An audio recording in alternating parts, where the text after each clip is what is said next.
Hello అండి. ఈ painting చున్నీని షార్ట్‌లో నేను మీకు పోస్ట్ చేశాను చూసారు కదా! ఇది నేను వీడియోలాగా తీద్దామని ఒక వీడియోలో తీశాను. ఇది చున్నీ అనమాట. 4 సైడ్స్ బోర్డర్ వేసి మధ్యలో మిడిల్‌గా చిన్నగా వేశాననమాట. చిన్న డిజైన్ వేశాను.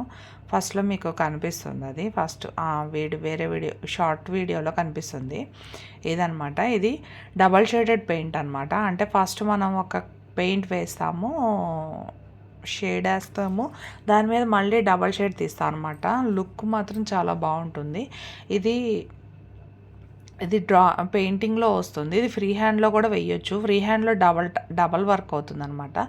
అది చున్నీ అయిపోయింది కదా, ఇది టాప్ అండి. ఈ టాప్కి చున్నీ పర్పుల్ కలర్ వచ్చింది. నేను టాప్ కూడా మీకు పోస్ట్ చేశాను షార్ట్లో. ఇది వీడియో రూపంలో పోస్ట్ చేద్దామని చేశాను అనమాట. ఇది ఫ్రీ హ్యాండ్ అనమాట.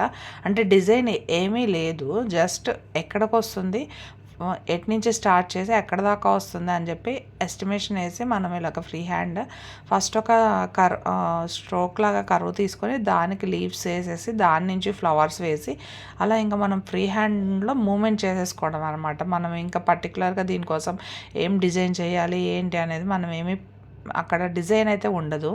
మన క్రియేటివిటీని బట్టి లీవ్స్ కానీ ఫ్లవర్స్ కానీ బంచెస్ కానీ ఇంకా అసలు ఏదైనా చేసుకోవచ్చు. రోజెస్, హైబిస్కస్ ఏదైనా వేసుకోవచ్చు. నేను సింపుల్గా లిల్లీ ఫ్లవర్స్ టైప్లో ఉండే స్ట్రోక్స్ ఇచ్చాను అనమాట. అది చాలా బాగుంటుంది లుక్ డ్రెస్కి.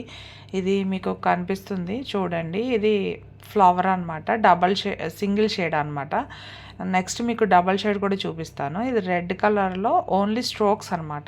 అంటే జస్ట్ ఒక స్ట్రోక్ ఇస్తే ఫ్లవర్ ఎలా ఉంటుంది అనేది మీకు చూపిస్తున్నాను. దీనికి మనం సింగిల్ కలర్ తీసుకొని అలా స్ట్రోక్స్ ఇస్తే మనకి ఫ్లవర్ చాలా హైలైట్ అవుతుంది, చాలా బాగా హైలైట్ అవుతుంది. అలాగే లీవ్స్ కూడా స్ట్రోక్స్ వేయాలన్నమాట. ఒక్కసారి ఏది ఇచ్చామో అదే వేయాలి. అంటే రకరకాలుగా వేయకూడదు. ఒక డిజైన్ని రకరకాలుగా వేస్తే లుక్ డిఫరెంట్ ఉంటుంది.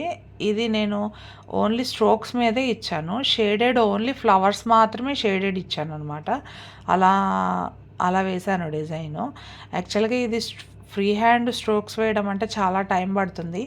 ఈ వర్క్ నేను కాకినాడలో ఆంధ్రజ్యోతిలో ఉద్యోగం చేసేటప్పుడు కాకినాడలో నేర్చుకున్నానండి. చాలా మంచి పెయింటింగ్, దీని గురించి పెయింటింగ్ డిజైన్స్ కానీ అప్పుడు మేము డిజైన్స్ ట్రేస్ అవుట్ చేసుకొని దాన్ని మనము మళ్ళీ ట్రేస్ చేసి దీన్ని చేసి వేసేవాళ్ళం అనమాట. ఇది ఫ్రీ హ్యాండ్ నేర్చుకోవడానికి చాలా టైం పట్టింది.